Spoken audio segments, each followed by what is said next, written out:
રામ રામ, સીતારામ, જય શ્રી કૃષ્ણ, જય માતાજી. મિત્રો કેમ છે? બધા મજામાં છો? હું પણ મજામાં છું, તમે પણ મજામાં હશો.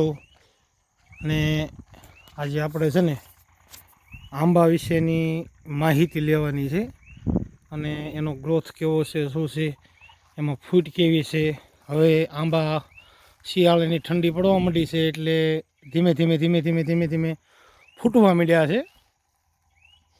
ફૂટ એની અને આ છે ને એક ઓર્ગેનિક છે. જોકે આમાં કોઈ પ્રકારની દવા, રાસાયણિક ખાતર એ કોઈ વસ્તુ આપણે આપતા નથી આની અંદર. આ એકદમ છાણિયું ખાતર, દેશી, કોઈ ગૌમૂત્ર છે અને ખાલી પાણી અને જમીન, આ બે જ વસ્તુ. જમીનથી પાણી આપવાનું આપણે, ટપકથી છે કે પછી ધોરિયાથી છે કે બસ એ જ રીતે. બાકી આની મારી કોઈ પણ પ્રકારની રાસાયણિક દવા, રાસાયણિક ખાતરનો ઉપયોગ કરેલ નથી આપણે આમાં, બરાબર. અને આની કેરીની મીઠાશ જ કુદરતી અલગ હોય છે. આ બધી વસ્તુ છે ને બહુ ઓર્ગેનિક રીતે હોય છે. જો આ છે ને, જો તમને દેખાય છે આ ડાળા, આ બધા હવે છે ને ફૂટવા માંડ્યા છે. જોયા હવે આમાં મોર આવશે. હા, અને મોર આવશે. આ બધાય હવે જો, આ બધાય ડાળા છે ને, જો આ જોઈ શકો છો તમે. જો આ બધા ફૂટવા માંડ્યા છે. હવે આ બધા ફૂટી જાય છે. અને હજી આને પિયતની તો વાર લાગશે. પિયત આપવાનો હજી સમય આપણે 15 દિવસ છે. 15 દિવસ પછી એને પિયત આપવું પડે. પછી આ બધાય જો ઓર્ગેનિક છે, એકદમ દેશી કલમ છે.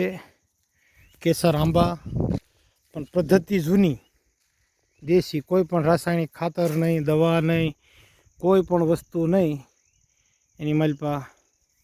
અને બધાય આંબા બહુ સારી રીતે ફૂટી ગયા છે. હા, જો બધાયના મોઢા થઈ ગયા છે, તમે જોઈ શકો છો. જો હવે આ બસ અઠવાડિયામાં આનો મોર મળશે આવવા. જો દેખાય છે ને? હા, બધાય ફૂટી ગયા છે બહુ સારી રીતે. અને અઠવાડિયામાં આના બધાય વ્યવસ્થિત રીતે બધાય ફૂટી અને કમ્પ્લીટ થઈ જાય છે. અને પછી આપણે આને પાણી પિયત આપવાનું છે.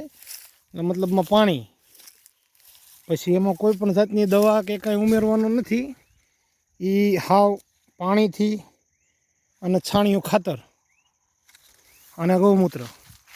હા, આ બે વસ્તુ, 3 વસ્તુ જ વાપરવાની, આપણે બીજી કાંઈ વાપરવાની. કારણ કે આપણે છે ને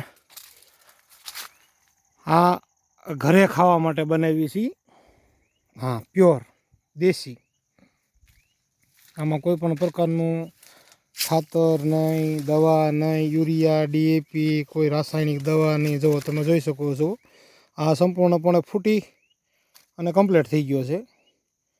હા, હવે આ મોર આવશે આનો સીધો જ. જો જોઈ શકો છો.